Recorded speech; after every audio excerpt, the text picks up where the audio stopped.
Hello friends, कैसे हैं आप सब। Welcome to RMPSU। तो आज हम कर पाएंगे जो RMPSU के अंदर BSc फर्स्ट सेमेस्टर का बॉटनी का क्वेश्चन पेपर आया था, इसको सॉल्व, इसकी आज आंसर की प्रोवाइड करवाएंगे बेसिकली। ठीक है, इसके बाद में मैं आपको ये बोलना चाहती हूँ कि आई वॉज थिंकिंग कि मैं जो अभी BSc सेकेंड सेमेस्टर आने वाला है, अभी स्टार्ट ही हो जाएगा आपका कुछ ही टाइम में, तो मैं चाहती हूँ कि मैं उसके आपको प्रॉपर लेक्चर्स प्रोवाइड करवाऊँ टॉपिक टू टॉपिक। तो अगर आप चाहते हैं कि मैं लेक्चर प्रोवाइड करवाऊँ, बाईलिंगुअल करवाऊँगी, इंग्लिश में भी और हिंदी में भी, ठीक है। तो अगर आप चाहते हैं कि मैं ये लेक्चर्स प्रोवाइड करवाऊँ तो एटलीस्ट मेरे को 100 कमेंट आने चाहिए, तभी मैं स्टार्ट करवा पाऊँगी। तो अगर आप चाहते हैं कि मैं ये लेक्चर्स प्रोवाइड करवाऊँ तो कमेंट करके बताइएगा, क्योंकि मुझे पता तो चले आप चाहते हैं या नहीं चाहते हैं। ठीक है, तो चलिए आज हम स्टार्ट करते हैं बॉटनी की आंसर की का जो वीडियो है, इसको स्टार्ट करते हैं। तो यहाँ पर ये बेसिकली ये वाला पोर्शन को हम निकाल देते हैं और यहाँ पर ये आ गया है हमारा फर्स्ट क्वेश्चन आया था, lichens are best indicator of. ठीक है, सबसे पहले तो मैं आपको ये बताना चाहूँगी कि 75 क्वेश्चन में से 60 प्लस क्वेश्चन जो मैंने 6 यूनिट करवाई थी उसी में से ही आए हैं। 60 प्लस क्वेश्चन है ना, 60 से ऊपर ही होंगे, 65 66 के करीब होंगे, है ना। तो मतलब मैंने आपको इतने अच्छे से करवाए हुए थे, एक्सप्लेन कर करके, है ना। और मैं जब भी ये क्वेश्चन पेपर देख रही थी तो मुझे इवन इतनी खुशी हो रही थी कि 60 प्लस क्वेश्चंस तो वही हैं जो मैंने ऑलरेडी आपको करवाए हुए हैं, और मैंने सिर्फ 6 यूनिट ही कराई थी, मैंने टोटल 8 यूनिट तो करवाई भी नहीं थी। ठीक है, तो चलिए अब हम क्वेश्चन पेपर को कर लेते हैं स्टार्ट। फर्स्ट जो क्वेश्चन है ये था कि lichens are best indicator of. ये हमने काफी क्वेश्चन करे हुए थे, इसके 4-5 क्वेश्चन करे हुए थे, और इसका जो राइट आंसर है वो हो जाएगा option number A, air pollution. Next question है lichens are symbiotic relationship between, है ना, कि लाइकेन जो होते हैं वो उनका सहजीवी संबंध होता है किस किस के बीच में, है ना। लाइकेन्स किस किस के बीच में सहजीवी संबंध बनाते हैं, तो यहाँ पर आ जाएगा एल्गी और फंगाई वाला जो क्वेश्चन है ये हो जाएगा करेक्ट, और ये भी मैंने आपको बड़े अच्छे से समझाया हुआ था डायग्राम बना के, है ना। नेक्स्ट जो क्वेश्चन है वो है the fruiting body of agaricus is called. Fruiting body जो होती है एगेरिकस की, उसको हम क्या बोलते हैं, इसको हम बोलते हैं बेसिडियोकार्प, और ये भी मैंने आपको डायग्राम बनवा के करवाया था, है ना। तो जैसे मतलब जितने भी क्वेश्चन थे 65 प्लस क्वेश्चंस जो हैं वो आए थे वहीं से, उसी में से जो मैंने 6 यूनिट के आपको MCQs करवाए थे। ठीक है, तो चलिए नेक्स्ट हम बढ़ते हैं आगे अपने फोर्थ क्वेश्चन पे। तो फोर्थ क्वेश्चन है which of the following is a method of reproduction in lichen. Lichen में जो जनन होता है वो किस प्रकार से होता है। ठीक है, तो इसका जो करेक्ट ऑप्शन हो जाएगा वो हो जाएगा ऑल ऑफ द अबव, क्योंकि बेसिकली इसमें ना वेजिटेटिव रिप्रोडक्शन होता है और वो इन तीनों की वजह से होता है ना, इन तीनों ही मेथड से होता है, soredia, isidia and fragmentation method के थ्रू। नेक्स्ट क्वेश्चन पढ़ेंगे which of the following fungi causes loose smut of wheat, है ना। ये तो जितनी भी बीमारियां थी इनकी, व्हीट की हो चाहे बर्ली की हो, है ना, ये वाली तो सारी हमने बहुत अच्छे से करवाई हुई थी। तो नेक्स्ट क्वेश्चन है which of the following fungi cause loose smut of wheat. जो गेहूं में श्लथकंड रोग होता है, यानी लूज स्मट जो होता है वो किसकी वजह से होता है। ठीक है, तो इसका जो करेक्ट ऑप्शन है वो हो जाएगा अस्टिलागो, और इसका जो पूरा नाम था वो अस्टिलागो ट्रिटिकी था, ये मैंने वहां पे पूरा बताया था, ट्रिटिकी, है ना, TRITICI, ये अस्टिलागो ट्रिटिकी होता है इसका पूरा नाम। नेक्स्ट क्वेश्चन पढ़ते हैं, fungus Phytophthora infestans causes the disease namely. Phytophthora infestans नाम का जो जीव है ये कौन सा बीमारी करता है। ठीक है, तो इसका जो करेक्ट ऑप्शन है वो हो जाएगा लेट ब्लाइट ऑफ पोटैटो। चलो नेक्स्ट क्वेश्चन पे बढ़ते हैं। 7th क्वेश्चन है which of the following cause wilt of अरहर। ठीक है, अरहर का जो मुरझाया रोग होता है वो किसकी वजह से होता है, तो इसका जो करेक्ट ऑप्शन है वो हो जाएगा फ्यूजेरियम। ठीक है, और इसका भी जो फ्यूजेरियम का भी जो पूरा नाम होता है वो होता है फ्यूजेरियम ऑक्सिस्पोरम, है ना, ऑक्सिस्पोरम पूरा नाम होता है इसका ये। चलिए नेक्स्ट क्वेश्चन की तरफ बढ़ते हैं। तो नेक्स्ट क्वेश्चन जो आया था ये है ये विच of the following is a disease caused by virus. Virus की वजह से कौन सी बीमारी होती है हमें उसका नाम बताना है। ठीक है, तो येलो वीन मोज़ेक ऑफ भिंडी जो है ये हो जाएगा इसमें करेक्ट ऑप्शन। तो नेक्स्ट क्वेश्चन है Koch's postulate are related to, कि जो कोच की परिकल्पनाएं हैं वो किससे संबंधित हैं, तो रोग से संबंधित है, यानी डिसीज से संबंधित है। डी ऑप्शन इसका करेक्ट ऑप्शन है। नेक्स्ट जो क्वेश्चन है वो है बोर्डॉक्स मिक्सचर डजंट कंटेन, बोर्डॉक्स जो मिक्सचर होता है उसमें क्या नहीं होता है, ठीक है, तो इसमें सोडियम बाइकार्बोनेट है ना, ये नहीं होता है, बाकी कॉपर सल्फेट भी होता है और हाइड्रेटेड लाइम भी होता है जिसको हम CaO बोलते हैं, है ना, तो ये भी होता है, बस सोडियम बाइकार्बोनेट नहीं होता है, तो इसका सी ऑप्शन जो है वो हो जाएगा करेक्ट ऑप्शन। नेक्स्ट जो हमारा क्वेश्चन है वो है the first step of disease cycle is, disease cycle जब होती है उसका फर्स्ट ऑप्शन क्या होता है ना, ये क्वेश्चन भी मैंने बड़े अच्छे से समझाया हुआ था आपको बड़ा डिटेल में, है ना, इसका जो करेक्ट ऑप्शन है वो हो जाएगा इनोक्यूलेशन, है ना। अब मैंने आपको बताया था सबसे पहले जब भी कोई माइक्रोब होगा ना वो किसी भी प्लांट के अंदर या एनिमल के अंदर पहले तो इनोक्यूलेट होएगा ना, तो यहाँ पर सबसे फर्स्ट ऑप्शन क्या होता है, इनोक्यूलेट। इनोक्यूलेशन जब हो जाता है उसके बाद में वो करता है पेनिट्रेशन, है ना, और पेनिट्रेशन के बाद क्या करता है, पेनिट्रेशन मतलब अंदर चला जाता है, और पेनिट्रेशन जब हो गया उसका अच्छे से तो अंदर जाके क्या कॉज करता है, इन्फेक्शन कॉज करता है, और इन्फेक्शन के बाद क्या करता है, डिसेमिनेशन करता है ना, तो ये था, ये मैंने आपको बड़े अच्छे से समझाया हुआ था। तो ये होते हैं इसके सारे के सारे स्टेप जिसमें से फर्स्ट स्टेप होता है इनोक्यूलेशन, ठीक है। नेक्स्ट क्वेश्चन है 12वां, an open ascospore is called, कि जो ओपन एस्कोस्पोर होता है उसको क्या बोलते हैं, तो उसको एपोथीशियम बोलते हैं, ठीक है। नेक्स्ट क्वेश्चन है both unicellular and plurilocular sporangium are found in, तो इसका करेक्ट ऑप्शन हो जाएगा एक्टोकार्पस, ठीक है, क्योंकि इसी के अंदर ही एक कोष्ठकीय और बहुकोष्ठकीय बीजाणु धानियां पाई जाती हैं, ठीक है। नेक्स्ट क्वेश्चन की तरफ शिफ्ट होते हैं, तो नेक्स्ट क्वेश्चन है सार स्टैंड्स फॉर, सार जो होता है उसका पूरा नाम क्या होता है, ठीक है, तो सार का पूरा नाम होता है सिस्टेमिक एक्वायर्ड रेजिस्टेंस, ठीक है, सिस्टेमिक एक्वायर्ड रेजिस्टेंस। जैसे जब भी कोई भी जो माइक्रोब होता है जब हम उसके ऊपर कोई भी दवाई डालते रहते हैं तो कभी कभी तो वो मर जाता है ना, लेकिन जब हम एक ही माइक्रोब को मारने के लिए बार बार सेम दवाई का यूज करते हैं ना तो इस दवाई के लिए ये रेजिस्टेंस प्रोड्यूस कर लेता है, फिर ये इससे मरेगा नहीं, है ना, इसी को ही हम बोलते हैं सिस्टेमिक एक्वायर्ड रेजिस्टेंस, ठीक है। चलिए नेक्स्ट क्वेश्चन की तरफ बढ़ते हैं, तो नेक्स्ट क्वेश्चन है which Veda is considered as an encyclopedia of medicine, ये वाला क्वेश्चन भी मैंने बड़े अच्छे से बताया हुआ था कि 4 वेद होते हैं, ऋग्वेद, यजुर्वेद, सामवेद, अथर्ववेद, जिसमें से अथर्ववेद जो होता है इसमें मेडिसिन लिखी होती हैं और अथर्ववेद का ही सब पार्ट होता है आयुर्वेद, है ना। जैसे जो अथर्ववेद है उसकी बहुत सारी बुक हैं जिनमें से एक बुक का नाम है आयुर्वेद, है ना, तो मेडिसिन का कौन सा हो जाएगा, अथर्ववेद हो जाएगा। नेक्स्ट क्वेश्चन है which of the following factor is responsible for high resolution of electron microscope, की इनमें से कौन सा कारक इलेक्ट्रॉन सूक्ष्मदर्शी की उच्च विभेदन क्षमता के लिए उत्तरदायी है, ठीक है, तो इसका जो करेक्ट ऑप्शन है वो हो जाएगा वेरी लो वेवलेंथ, कहां पर है ये ऑप्शन, हाँ ये है very low wavelength of electron beam, तो डी ऑप्शन जो है वो हो जाएगा करेक्ट ऑप्शन, क्योंकि जब बहुत कम वेवलेंथ का बीम होता है तो उससे जो विभेदन क्षमता होती है यानी जो रिजोल्यूशन पावर होती है वो इंक्रीज हो जाती है। चलो नेक्स्ट क्वेश्चन पढ़ेंगे 17th यानी कि 17 नंबर क्वेश्चन, तो ये है which of the following instrument is used for sterilization of glass, petri plate and test tube, है ना, ग्लास के जितने भी वो होते हैं कंटेनर्स होते हैं उन सबको हम बेस्ट जो स्टेरिलाइज कर सकते हैं ना वो कर सकते हैं ऑटोक्लेव के थ्रू, ठीक है। ऑटोक्लेव जो होता है बेसिकली 2 तरह के होते हैं ना स्टेरिलाइजेशन मेथड, एक ड्राई हीट और एक मॉइस्ट हीट, है ना। ड्राई हीट का एग्जांपल क्या होता है, तो ड्राई हीट का एग्जांपल होता है ओवन और मॉइस्ट हीट का एग्जांपल होता है ऑटोक्लेव, है ना, ऑटोक्लेव। ऑटोक्लेव बेसिकली जो कुकर होता है उसका बड़ा रूप समझ लीजिए, है ना। ऑटोक्लेव जो होता है इससे बहुत अच्छे से हो जाता है sterilization as compare to oven, oven से थोड़ा कम स्टेरिलाइजेशन हो पाता है।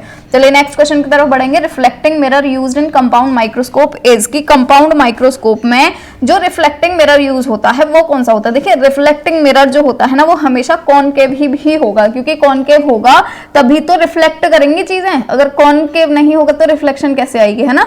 नेक्स्ट क्वेश्चन है which of the following stain are used in gram staining, ठीक है, ग्राम स्टेनिंग में कौन सा वाला स्टेन हम यूज करते हैं कलर करने के लिए, तो इसका जो करेक्ट ऑप्शन है वो हो जाएगा क्रिस्टल वॉयलेट एंड आयोडीन, ठीक है। क्रिस्टल वॉयलेट, पहले क्रिस्टल वॉयलेट डाल देते हैं, उसके बाद में फिर उसकी थोड़ी सी वॉशिंग करवा के आयोडीन डालते हैं। अगर तो यही कलर रह गया क्रिस्टल वॉयलेट वाला, यानी वॉयलेट ही रह जाता है, तो ग्राम पॉजिटिव बोलते हैं। और अगर वॉयलेट की जगह ये आ जाता है, रेड कलर आ जाता है, तो उसको ग्राम नेगेटिव बोलते हैं, है ना। यही तो होती है ग्राम स्टेनिंग। नेक्स्ट क्वेश्चन है, which one of the following microscope is used to visualize live cells. Live cells को विजुअलाइज करने के लिए कौन सा माइक्रोस्कोप यूज करते हैं? तो फेज कॉन्ट्रास्ट माइक्रोस्कोप जो होता है, इसको यूज करते हैं हम लाइव सेल को देखने के लिए। और नेक्स्ट क्वेश्चन है इसमें 21वां कि the typical temperature for autoclave is. Autoclave के लिए हम टिपिकल टेम्परेचर कितना रखते हैं? तो 120 टेम्परेचर रखते हैं, जबकि ओवन के लिए हम रखते हैं 160। ठीक है, 160। और इसका जो टाइम होता है ओवन का वो 2 घंटे होता है, जबकि ये जो ऑटोक्लेव होता है इसका टाइम केवल और केवल 15 मिनट होता है ना। चलिए नेक्स्ट क्वेश्चन पढ़ेंगे। An instrument used to measure the concentration of chemical compound in a solution is.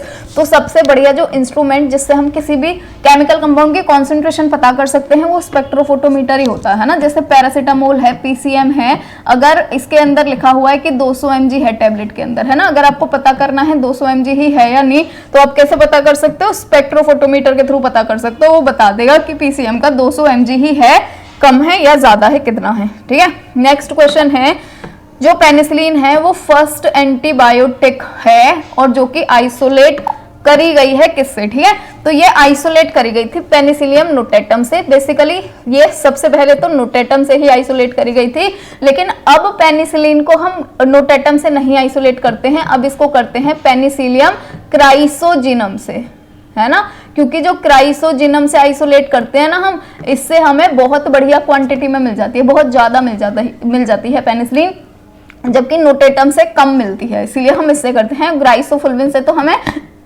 जो ग्राइसोफुल्विन है ना एंटीबायोटिक, वो मिलती है हमें इससे ग्राइसियोफुल्वम से।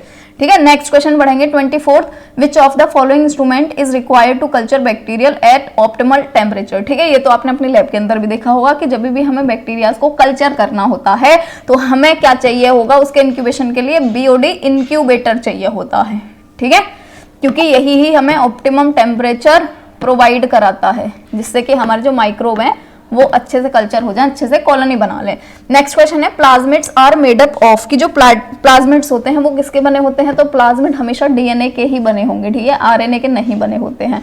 नेक्स्ट क्वेश्चन है, what is common to both prokaryotic and eukaryotic cell. Prokaryotic और यूकैरियोटिक जो सेल्स होते हैं उनमें क्या कॉमन चीज होती है, यानी दोनों में जो पाई जाए वो ऐसी चीज कौन सी होती है ना।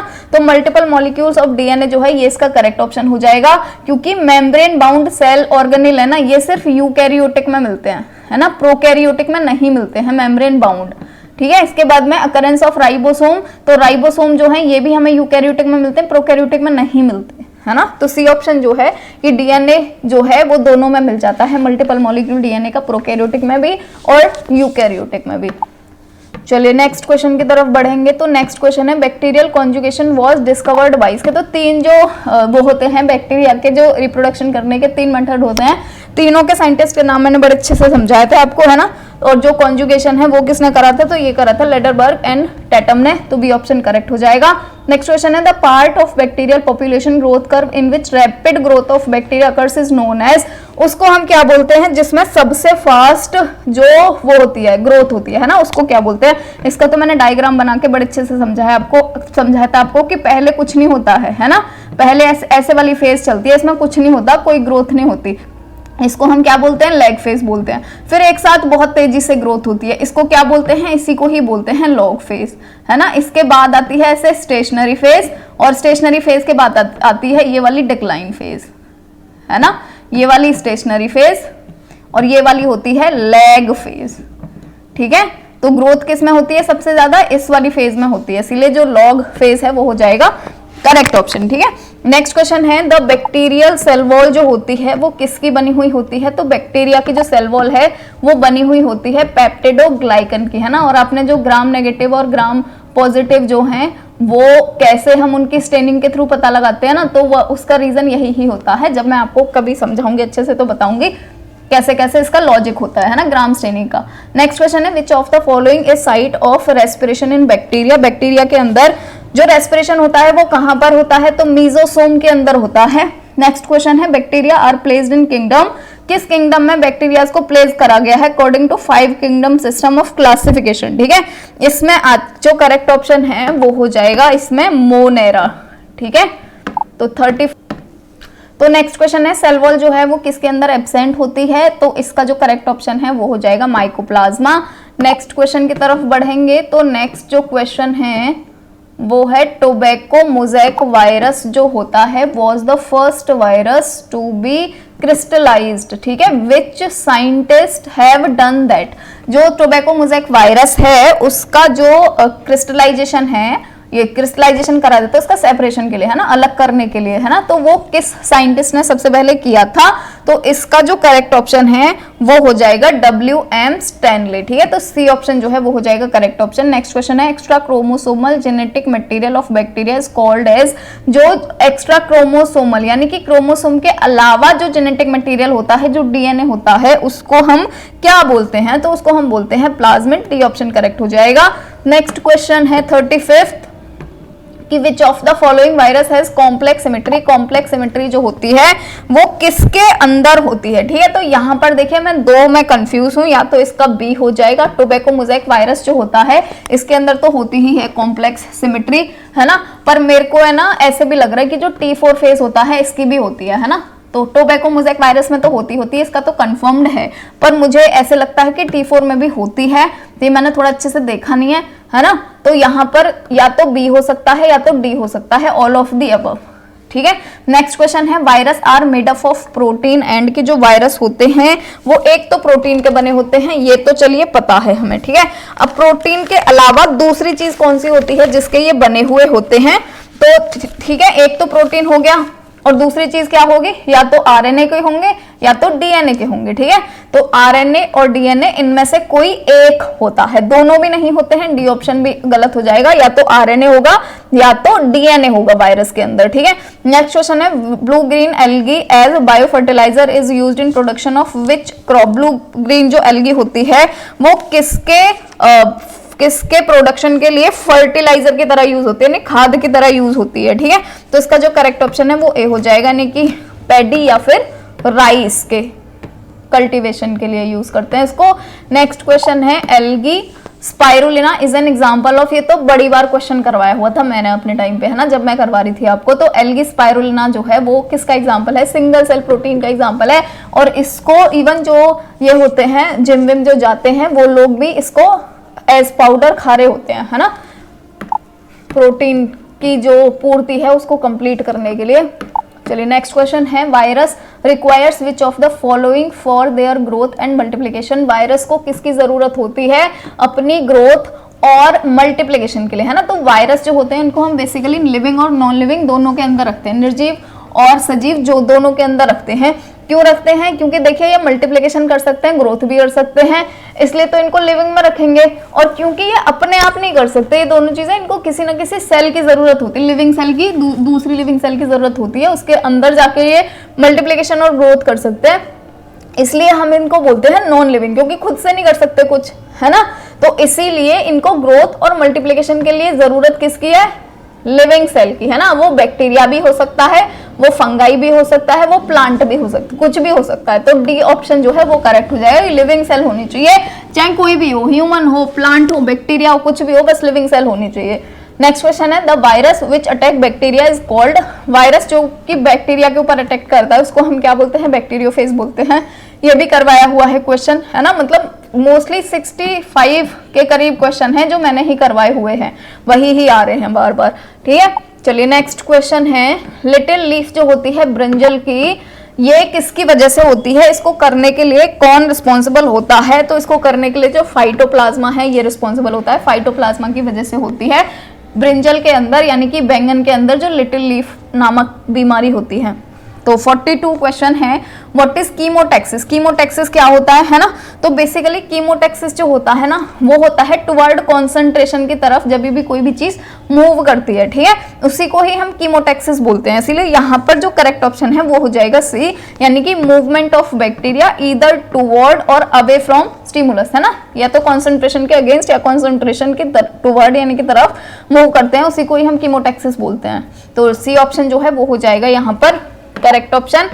नेक्स्ट जो क्वेश्चन है वो है which is regarded as father of Indian phycology. Indian phycology के फादर कौन है? ठीक है, तो इंडियन फाइकोलॉजी के फादर हैं अयंगर, ये भी मैंने बताया हुआ था बड़े अच्छे से। नेक्स्ट क्वेश्चन है which one of the following is a colonial algae. Colonial algae का एग्जांपल इनमें से कौन सा है? तो वॉल्वॉक्स जो है ये कॉलोनियल एल्गी का एग्जांपल है। ये क्वेश्चन भी कराया हुआ था, मतलब मैं बार बार क्या ही बोलूं, सारे क्वेश्चन वही ही आ रहे हैं जो मैंने कराए हुए हैं आपको, है ना, और जबकि मैंने आपको 6 यूनिट ही कराई हुई थी इसकी।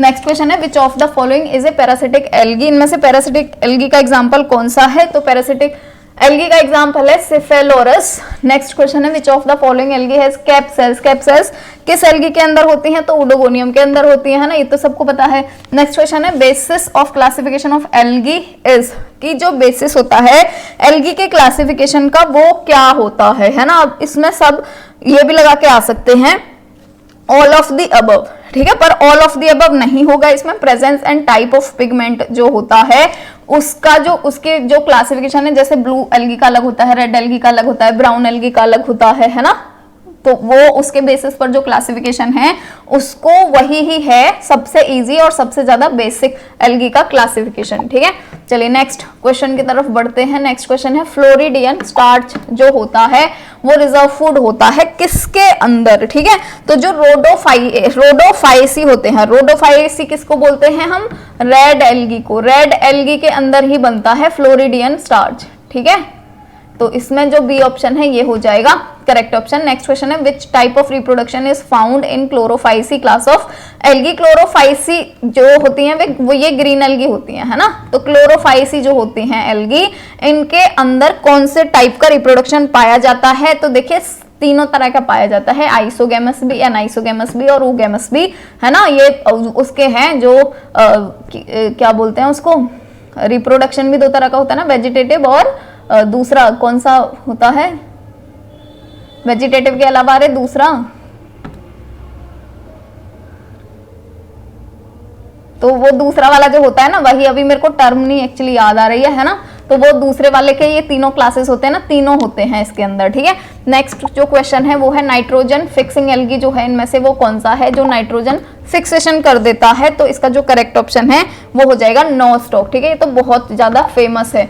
चलिए नेक्स्ट क्वेश्चन पढ़ेंगे कि जो रेड रस्ट होता है टी के अंदर, ठीक है, उसको वो किसकी वजह से होता है? यानी कि चाय के अंदर जो लाल रस्ट रोग है ये किसकी वजह से होता है? तो इसका जो करेक्ट ऑप्शन है वो हो जाएगा सिफेलोरस। नेक्स्ट क्वेश्चन है which of the following pigment is found in all group of algae. सारे के सारे एल्गी के ग्रुप में कौन सा जो पिगमेंट है वो पाया जाएगा हर किसी के अंदर? तो जो क्लोरोफिल ए है वो हर किसी के अंदर पाया जाता है, चाहे कोई भी टाइप का एल्गी हो, है ना।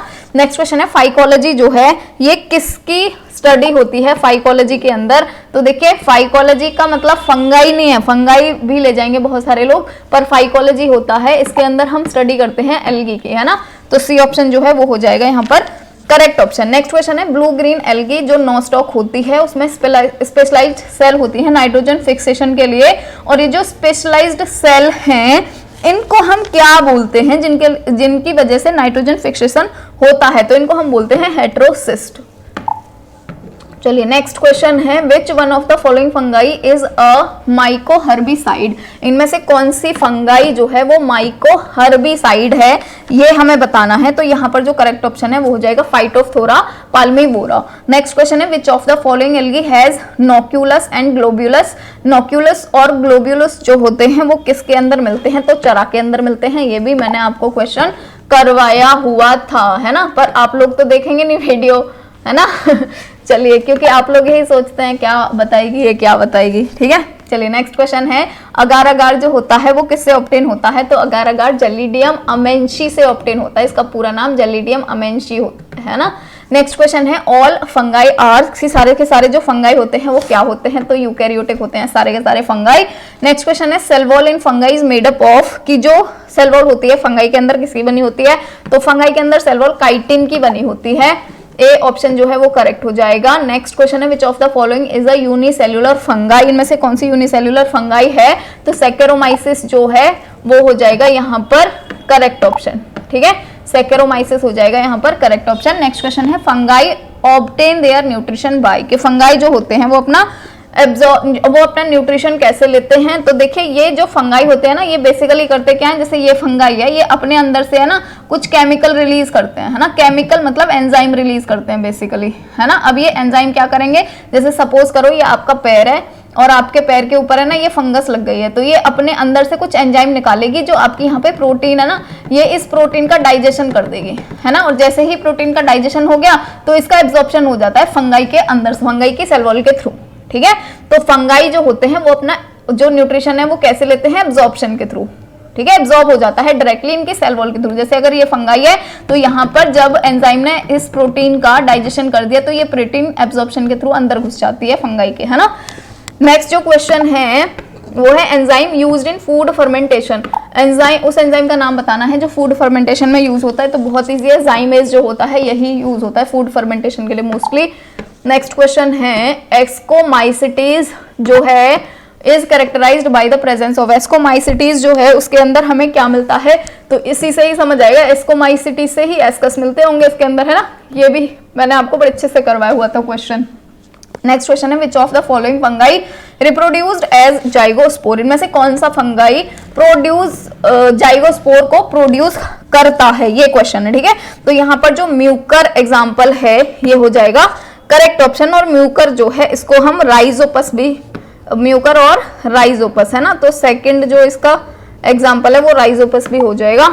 तो नेक्स्ट क्वेश्चन है सेक्सुअल रिप्रोडक्शन जो होता है वो एब्सेंट होता है किसके अंदर, ठीक है। तो सेक्सुअल रिप्रोडक्शन जो है ये ड्यूटेरोमाइसिटीज जो होते हैं इनके अंदर नहीं होता है। जो मैं आपको बता रही थी एक वेजिटेटिव रिप्रोडक्शन होता है ना, और एक सेक्सुअल रिप्रोडक्शन होता है, तो वहां पर सेक्सुअल रिप्रोडक्शन आएगा। तो ऐसे टर्म कभी कभी आता नहीं है दिमाग में, है ना। नेक्स्ट क्वेश्चन है mushroom are classified in, mushroom जो होते हैं उनको हम किसके अंदर क्लासिफाइड करते हैं, तो बेसिडियो माइकोटिना के अंदर इनको हम क्लासिफाई करते हैं मशरूम्स को, है ना। और मशरूम जो है ये भी एक बड़ा अच्छा टॉपिक है, इसमें से भी एक आध क्वेश्चन आ ही जाता है, बहुत इंपॉर्टेंट टॉपिक होता है मशरूम भी। चलिए नेक्स्ट क्वेश्चन पढ़ेंगे, litmus is an acid base indicator dye is obtained from, जो लिटमस होता है वो हमें किससे ऑब्टेन होता है, बेसिकली यही क्वेश्चन है। तो रोशेला टिंक्टोरिया जो है इससे हमें ऑब्टेन होता है, ये क्वेश्चन भी मैंने आपको करवाया हुआ था। नेक्स्ट क्वेश्चन है यूरिडोस्पोर आर फाउंड इन, यूरिडोस्पोर जो होते हैं वो किसके अंदर पाए जाते हैं, तो प्यूसिनिया जो है इसके अंदर पाए जाते हैं। नेक्स्ट जो क्वेश्चन है वो है मशरूम, इसकी जो मशरूम होता है, देखिए मैंने बोला था ना मशरूम जो है ना ये बड़ा इंपॉर्टेंट टॉपिक है। अगर ये नेक्स्ट भी आपका सेकंड सेमेस्टर में भी अगर है ना आपके सिलेबस में, तो मशरूम को बड़े अच्छे से पढ़ लीजिएगा, ये बहुत इंपॉर्टेंट होता है मशरूम, है ना। तो यहाँ पर पूछा गया है कि जो मशरूम होता है वो क्या होता है, तो मशरूम जो होता है ये सैप्रोफिटिक फंगस होता है। नेक्स्ट क्वेश्चन है botanical name of oyster mushroom is, oyster mushroom जो होता है इसका जो साइंटिफिक नेम होता है, जो बोटेनिकल नेम होता है वो क्या होता है, तो प्लूरेटस ऑस्ट्रियसस जो है ये इसका होता है सही बोटेनिकल नेम। तो ए ऑप्शन जो है वो हो जाएगा करेक्ट ऑप्शन। नेक्स्ट क्वेश्चन है excellent source of single cell protein is, तो सिंगल सेल प्रोटीन देखो स्पाइरुलिना होता है, पहले भी पूछा गया था ये, है ना, थोड़ी देर पहले ही। तो यहाँ से भी देखो दो क्वेश्चन आ गए हैं इससे भी, सिंगल सेल प्रोटीन का एक्सेलेंट सोर्स क्या होता है, स्पाइरुलिना होता है। नेक्स्ट क्वेश्चन है which of the following is not used in mushroom cultivation. अब देखिए ये मशरूम के 3 क्वेश्चन आ गए सिर्फ और सिर्फ मशरूम टॉपिक से ही, है ना। तो यहाँ पर पूछा गया है कि जो इसमें से कौन सा मशरूम जो है वो कल्टीवेशन, अच्छा कौन सा चीज मशरूम की कल्टीवेशन के लिए नहीं यूज होती है, तो सनलाइट जो है डी ऑप्शन ये हो जाएगा यहाँ पर एकदम करेक्ट ऑप्शन, ठीक है। नेक्स्ट क्वेश्चन की तरफ बढ़ेंगे। तो नेक्स्ट क्वेश्चन है which of the following first used fungicide, fungicide को सबसे पहले किसने यूज किया था, तो इसका जो करेक्ट ऑप्शन है इसका जो, अच्छा विच of the following is first used fungicide, first used fungicide जो है वो कौन सा है, तो यहाँ पर बोर्डॉक्स मिक्सचर जो है ये हो जाएगा करेक्ट ऑप्शन। नेक्स्ट क्वेश्चन है potato spindle fibre disease is caused by, potato की जो स्पिंडल फाइबर डिसीज होती है वो किसकी वजह से होती है, तो वेरियोइड की वजह से होती है, ये ऑप्शन करेक्ट हो जाएगा। लास्ट क्वेश्चन है phycobiont and mycobiont are partner in symbiosis is, कि जो फाइकोबायोंट और माइकोबायोंट होते हैं वो किस सहजीवी समूह में सहभागी हैं, तो यहाँ पर जो करेक्ट ऑप्शन है वो हो जाएगा लाइकेन। ये भी मैंने आपको बड़े अच्छे से समझाया हुआ था। तो आई होप आपको वीडियो पसंद आया होगा, पसंद आया है तो लाइक किए बिना मत जाइएगा। है ना, अपने दोस्तों के साथ शेयर भी कर देना ताकि वो भी अपने क्वेश्चंस देख सके कितने उनके करेक्ट हुए हैं। और चैनल को सब्सक्राइब तो आप कर ही देंगे। और हाँ, अगर आप चाहते हैं कि मैं लेके आऊँ आपके लिए वीडियो सेकंड सेमेस्टर जो आपका आने वाला है उसके पूरे थ्योरी लेक्चर अच्छे से पढ़ेंगे हिंदी इंग्लिश दोनों लैंग्वेज में, तो अगर आप चाहते हैं तो कमेंट जरूर कर दीजिएगा।